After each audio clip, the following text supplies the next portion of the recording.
Alors, une bonne question, la gestion de l'argent par une femme slave, une femme ukrainienne, une femme russe, comment va-t-elle gérer votre argent? Parce qu'on part sur le principe que dans les couples slaves, franco-slaves, c'est l'homme qui gagne l'argent et c'est la femme qui reste à la maison. Ça, c'est un aspect qui est très important dans la culture des femmes slaves, c'est la répartition des rôles. L'homme est responsable de la sécurité, ça inclut la sécurité financière, et la femme est responsable de l'éducation des enfants, de la famille, du confort dans la maison, de la cuisine, etc. Il y a vraiment une répartition des rôles.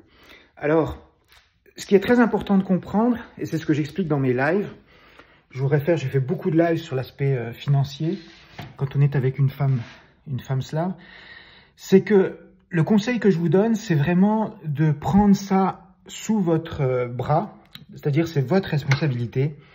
C'est vous qui allez vous occuper des questions d'argent, puisque c'est vous qui êtes le premier responsable. Et il faut bien expliquer à votre conjointe que, voilà, vous avez tel montant disponible pour vivre dans le mois, et que vous ne pouvez pas dépenser plus d'argent. Pourquoi? Parce que, en référence à la dernière short que je vous ai faite, il y a cette croyance, qui est une croyance malsaine, selon laquelle, dans les pays occidentaux, l'argent pousse dans les arbres et qu'on n'a pas de limite. Or, si nous qui vivons en Occident, on sait très bien qu'il y a des limites, mais c'est à vous de leur expliquer.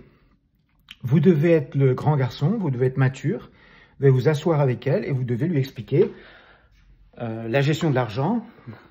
On est en Occident, voilà comment ça marche. Pourquoi? Parce que c'est pas vous qui allez vivre chez elle, c'est elle qui vient vivre chez vous. Donc c'est à vous de lui expliquer et c'est vous qui êtes responsable de cela. Ça ne veut pas dire que seulement les femmes russes ou les femmes ukrainiennes vont seulement choisir des milliardaires. Ça veut dire que au départ de la relation, vous avez l'obligation de leur expliquer. Moi, c'est ce que j'ai fait dans mon cas avec ma femme, Borislava.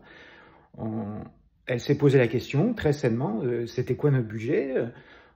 Et puis en plus, un budget, ça peut changer. Donc d'un mois à l'autre, ça peut être plus petit, plus grand, parce qu'il y a des variations. Donc c'est très important d'avoir avec votre conjointe cet échange.